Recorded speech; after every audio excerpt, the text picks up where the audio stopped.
If it's a 20-minute speech, he spent 20 hours working on it, revising it, making it as compelling and as engaging as possible. And he's doing all of that while he is running the government, running the war, and everything else.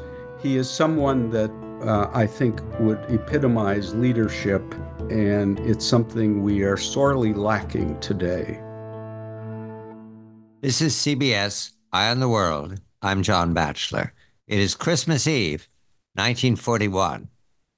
The White House, the President of the United States, Franklin Delano Roosevelt, and his guest, Winston Churchill, and Eleanor, and the vast staff around FDR, are addressing an American audience via radio.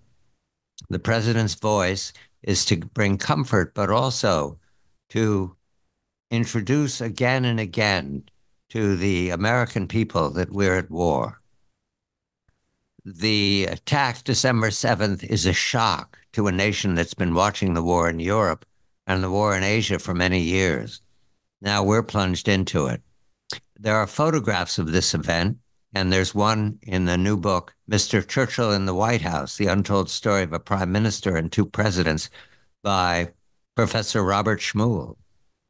The photograph shows Churchill off to the right, or off to the side, watching the president address the radio microphone and the audience gathered on the South Lawn.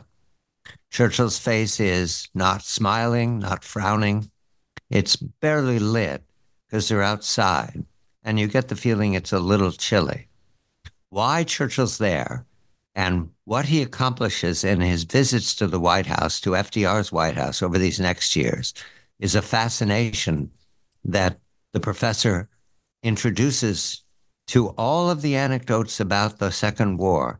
This one is a simple matter of the relationship between these two men, President of the United States and the Prime Minister of England, now at war with the Hitlerites in their allies on the mainland of Europe, and the Imperial Japanese Navy and Army, threatening all of the Pacific, including Australia at this time. Professor, a very good evening to you. Congratulations for your accomplishment. Thank you very much.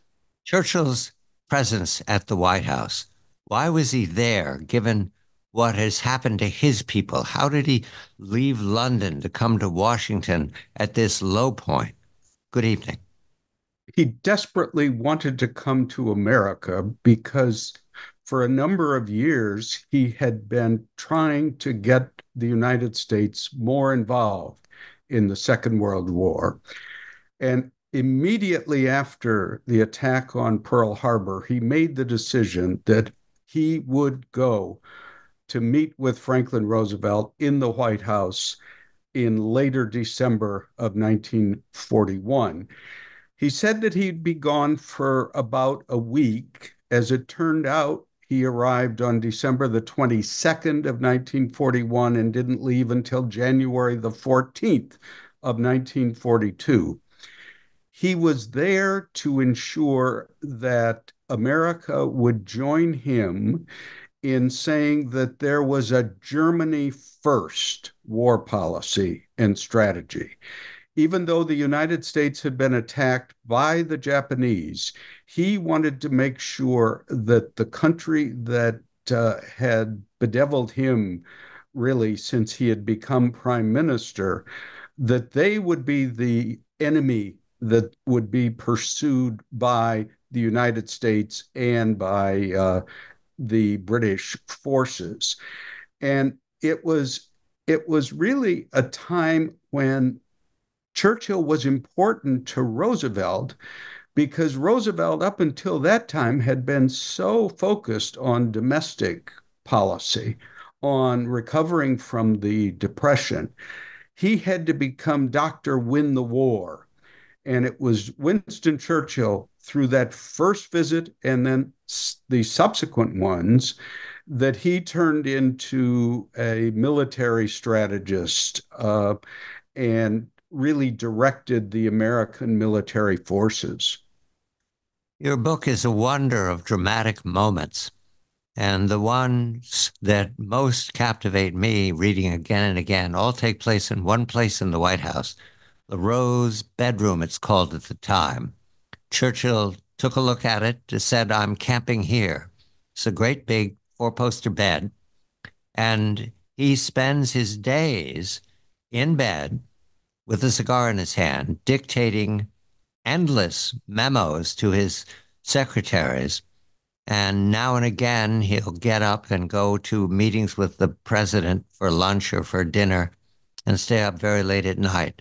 The Rose Bedroom today at the White House, can it be visited? What is it called, the Rose Bedroom? What is it for people who want to look into Churchill's camp? It is in the living quarters of the White House on the second floor. It would not be at all open to the public. It is now called the Queen's Bedroom. And the story behind Churchill staying in what was then the Rose Bedroom was that when he arrived on December the 22nd in the evening, they took him around and he tested the beds in the visitors' quarters.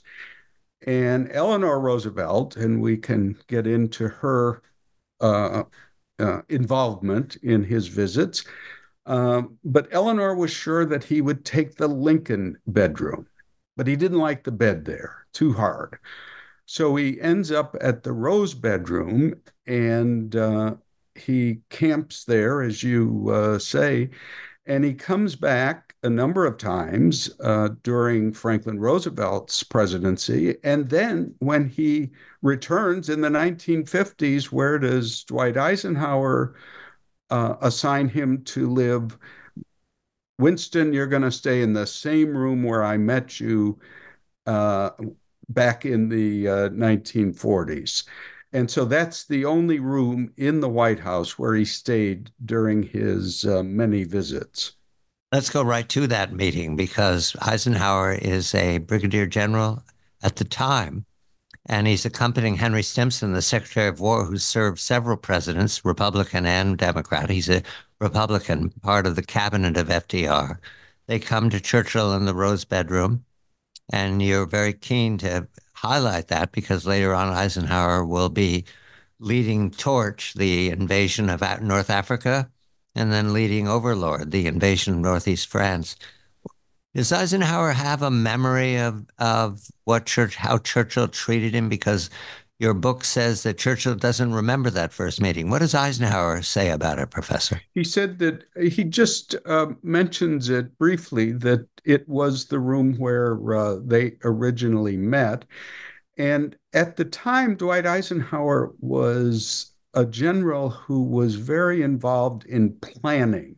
Right. And the reason that Stimson took him with him to the meeting at the White House was that he wanted to be sure that he had everything straight in terms of what the Japanese were doing, particularly in the Philippines.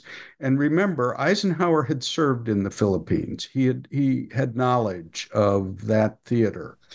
And so the two of them go over to the White House on that Christmas Eve during the day, and they have the meeting. And Stimson describes it at some length in his diary. And then what one has to remember is, as you first pointed out, they have the event in the White House on the portico where they light the Christmas tree. And memorably, Churchill says how important the meeting is, that he is, quote, at the summit of the United States. Now, that's very interesting because summit becomes a word that he uses later in terms of the big three and negotiating war and peace. But you have the three of them, Stimson, Eisenhower, and Churchill, meeting that day. And then remember, you have Christmas Day. On Christmas night, Churchill goes back to the Rose bedroom. They're showing Oliver Twist, the movie. He excuses himself, says, I have to do my homework. His homework was to write a speech that was delivered to a joint session of Congress on December the 26th. So that you have all of these events, one after the other, introducing Churchill to America. And he is using that introduction to perform on what he would consider to be the world stage. And the White House was an important part of that stage. The book is Mr. Churchill in the White House, The Untold Story of a Prime Minister and Two Presidents. Robert Schmuhl is the author. There are enormous anecdotes here. Robert's book is enormously entertaining. Eleanor finds Churchill rude and a little wild, wandering around in his bathrobe, smoking cigars. Henry Stimson doesn't like him at all. Neither does George Marshall. However, Congress loves him. The first speech is in December of 1941, as the professor says. It's a huge hit. Everybody in America gets inspired. Churchill was garrulous, and he had a turn of phrase that was magical, and it inspired in the way that leaders are meant to. However, we go through that first meeting, which was a success because it brought together the combined joint commands to stay with the Europe first and not the Pacific, despite the fact that Japan had attacked America, not Germany. Hitler decided to declare war on the U.S. just days after December 7th. But Europe first. And Roosevelt comes back to the White House after that first visit, very successful first visit, in June of 1942, 6 months later. What's happened in the interim are successes in the Pacific, the Battle of the Coral Sea, the Battle of Midway. However, there are blow after blow delivered against the British Empire by the Japanese and by the Germans. And the worst of all is Tobruk. What happened at Tobruk, Bob, that brought Churchill down to made him so low in that second visit? What happened was that the German forces, the Axis forces, overran Tobruk, which was a fort. It was also a port in Libya, and it was considered a stronghold, a very important stronghold for the British and Commonwealth forces. And something like 33,000 prisoners of war were taken. And it arrived, the news of it arrived with Winston Churchill sitting across from Franklin Roosevelt. And in the book, I try to really sort out the details of what actually happened. And I would say up front, I think they're still in dispute as to what actually happened. But suppose someone came in with a message that was given to the president. He hands it to Churchill.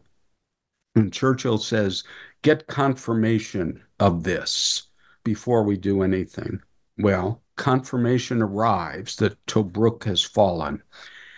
And according to Churchill, Roosevelt says, what can we do to help?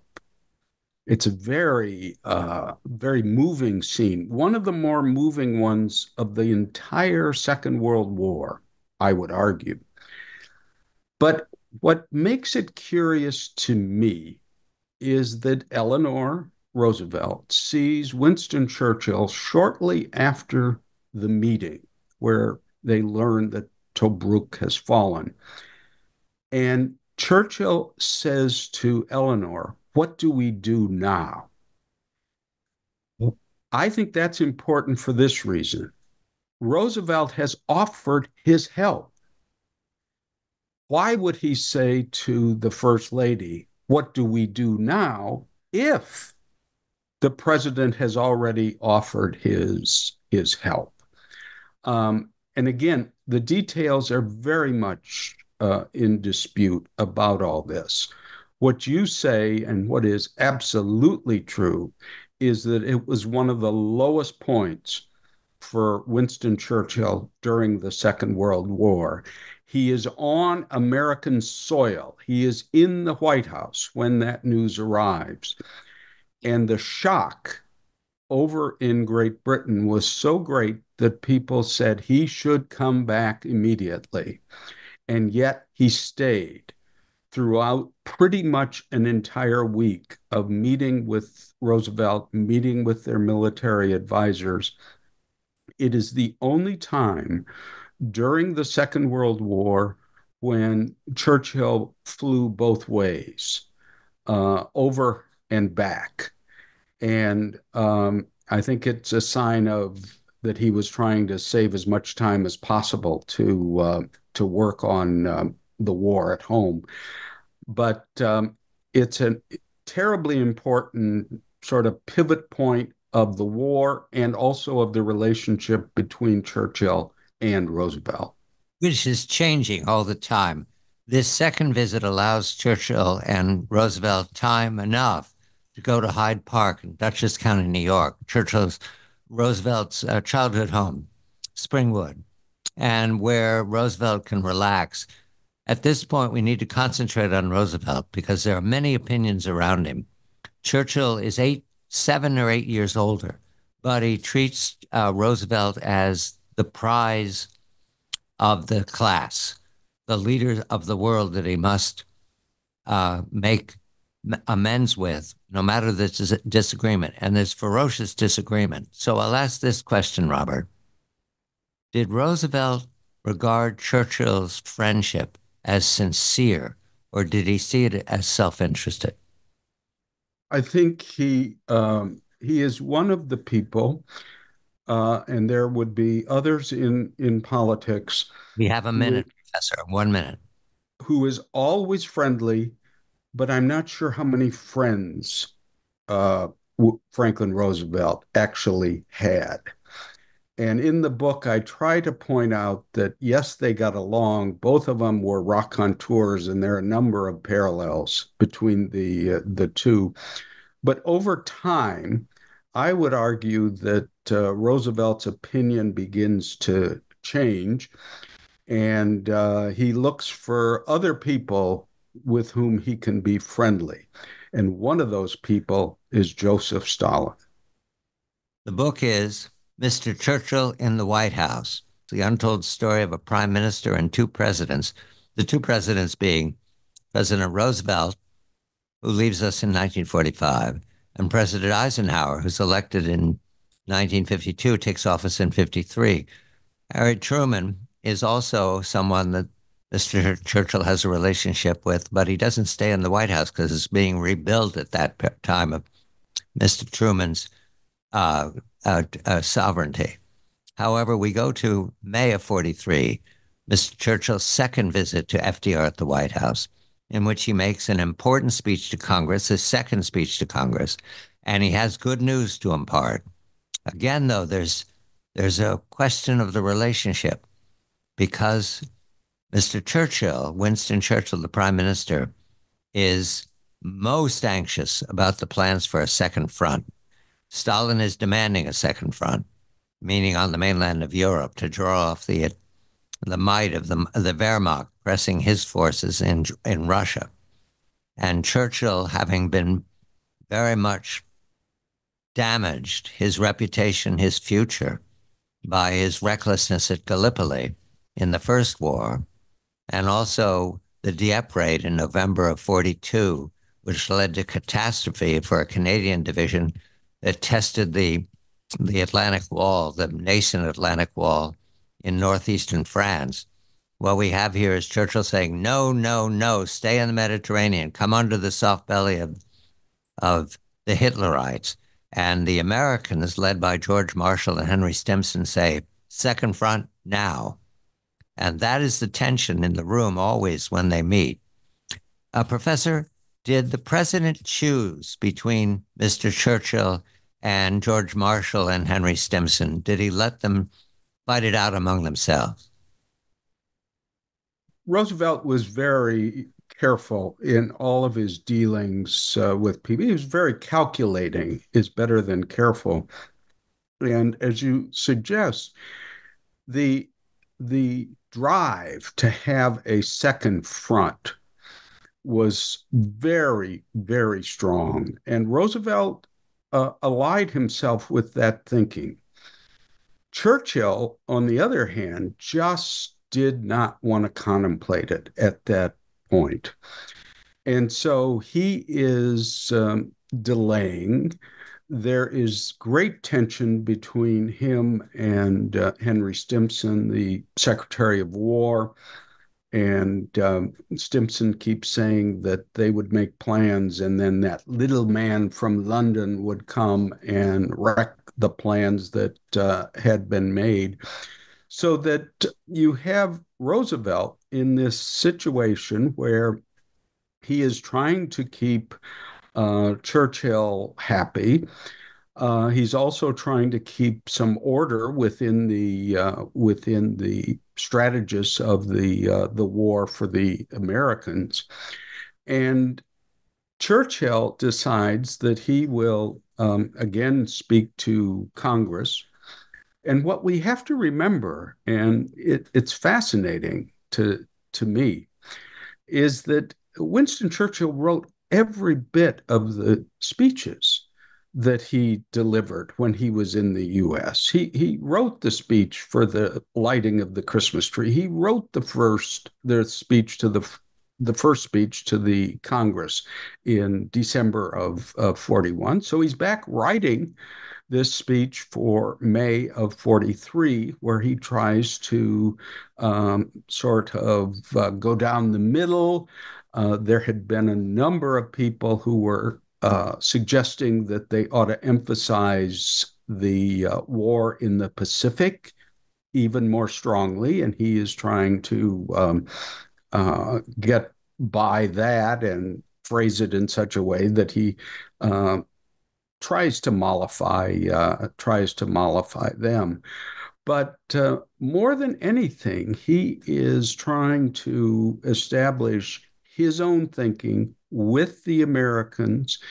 At the end of that visit, he takes Marshall with him to the Mediterranean to investigate the war front there. Why did he do it? He was trying to influence him to his way of thinking rather than launching the second front at that particular time. That would come, but it would not come until the spring, June of 1944. The speech to Congress in May of 43 is enormously successful because Mr. Churchill has a lot of successes to talk about. In fact, after El Alamein, the saying is, we didn't win a battle until Alamein, and we never lost one afterwards. That's all very good, but we need to go to the second visit in 43 because here is the relationship changing again. Professor, it's my reading, so I asked this question. When Churchill comes back for I believe that's the Quadrant Conference that's going to take place in Quebec. Right.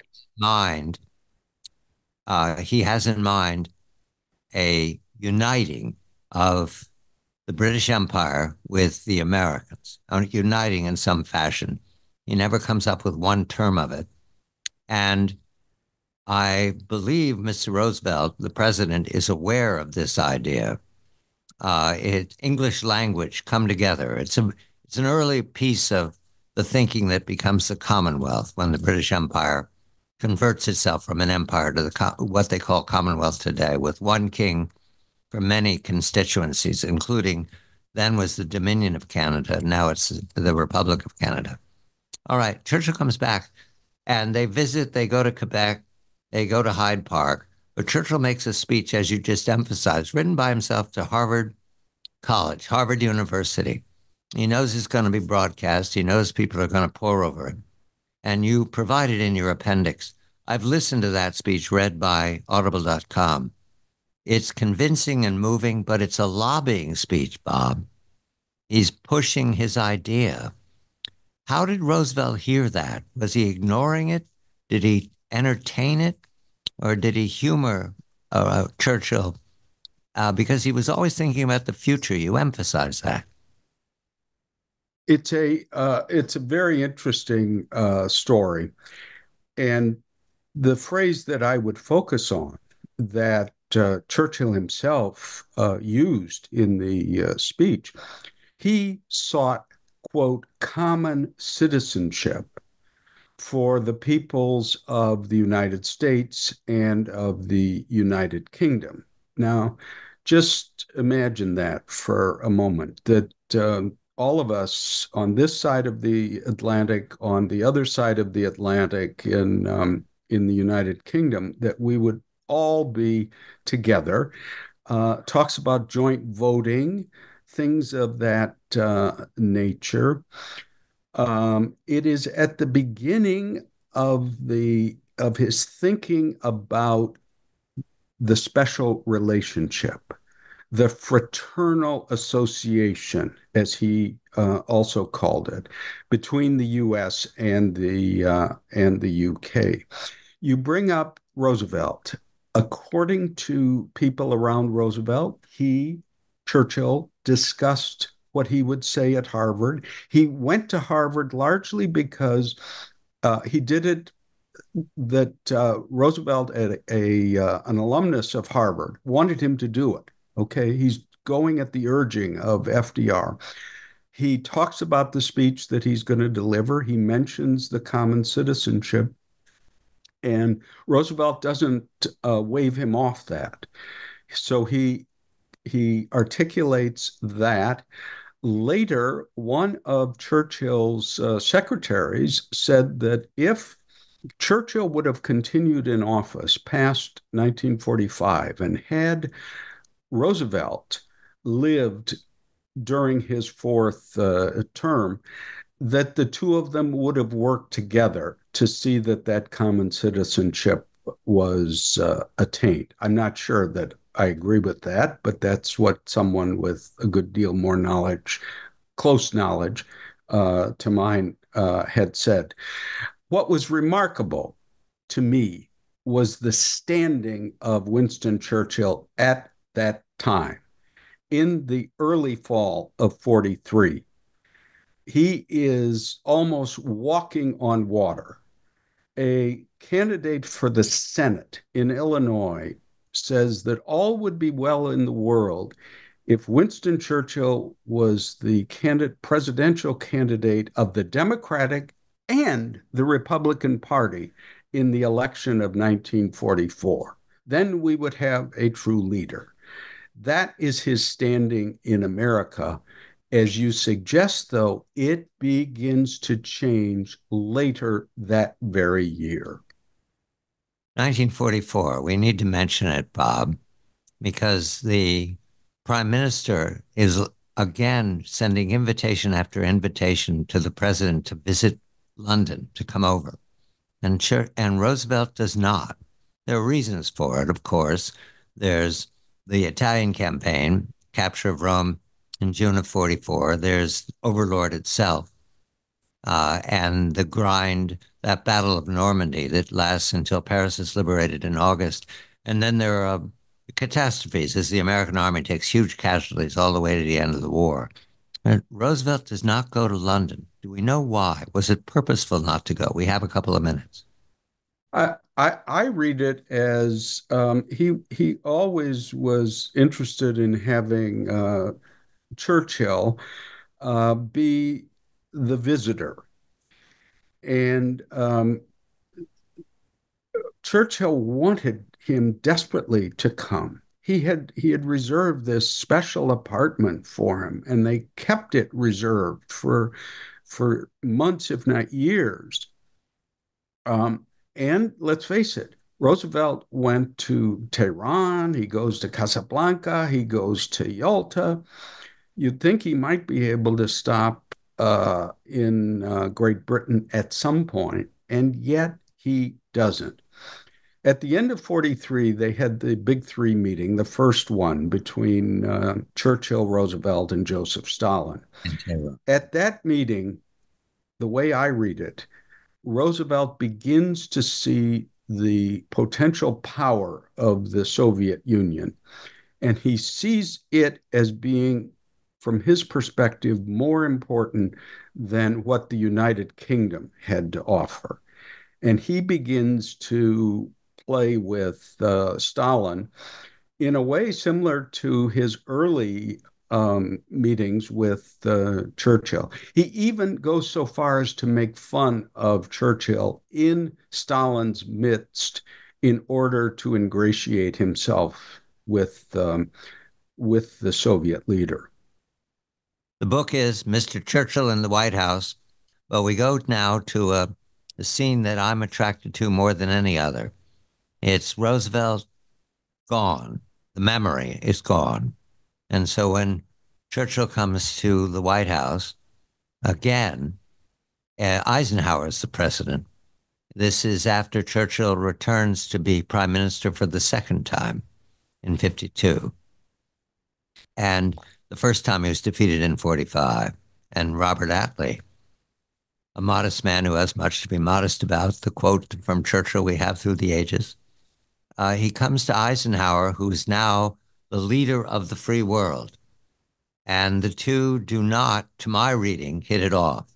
It's very much, you were my junior, and now you're my senior. And Churchill, who is aging well, but still he's a man. Let's see, he's going to be 80 and 78 and 53, is not vigorous the way he was during the war.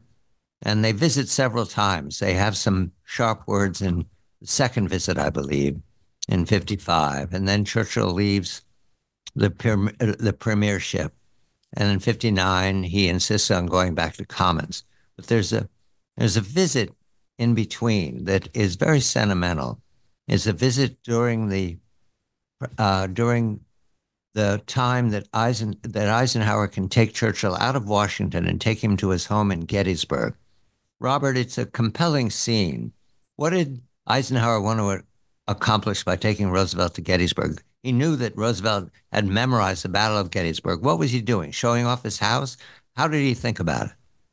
I think that it was just an expression of their closeness as two individuals. As you say, they had some sharp words during the time when he was in the premiership.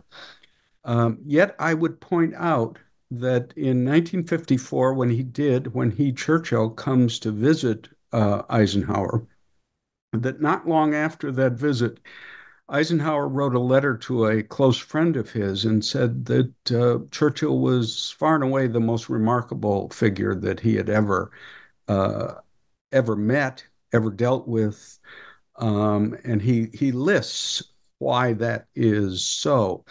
But in 1959, and as you say, Churchill is out of power at that point. He retires from the premiership in 55. He comes over and Eisenhower clears his schedule, which is interesting for a president of the United States. He's going to spend about 3 days or so with Winston Churchill. And near the end of that visit, he decides to put him in a helicopter and fly him to the farm at Gettysburg. And to a certain extent, it relives some of the moments that Churchill had experienced in the 40s with Franklin Roosevelt, who had him to Hyde Park, his home at Hyde Park, 4 different times. That's remarkable in and of itself. But he goes to Gettysburg with Eisenhower, and the two of them get into a golf cart, and the president of the United States drives the former prime minister around the farm and shows him everything that would be worth seeing.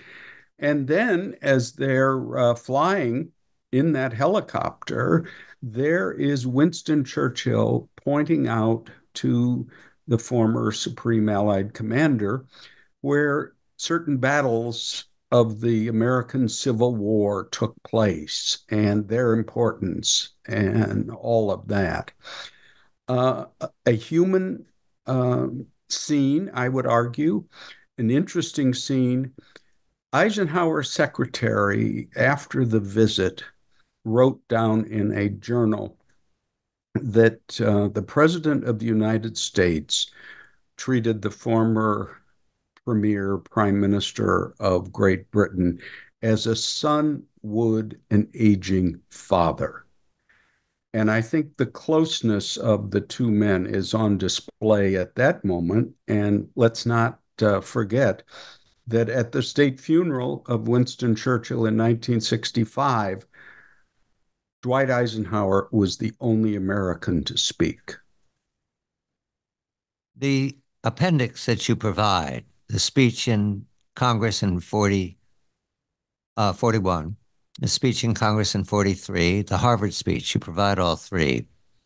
My listening to those speeches, Professor, it's impossible not to completely be charmed and persuaded by Churchill. It's magical. The audible.com has a reader who, he's not Winston Churchill, but he comes close to the tones of the voice. We have about a minute. What is your reaction to hearing those speeches again all these years later? Deeply moved for a number of reasons. We have to remember that Winston Churchill devoted an hour to every minute of delivery of a major speech. Think of that.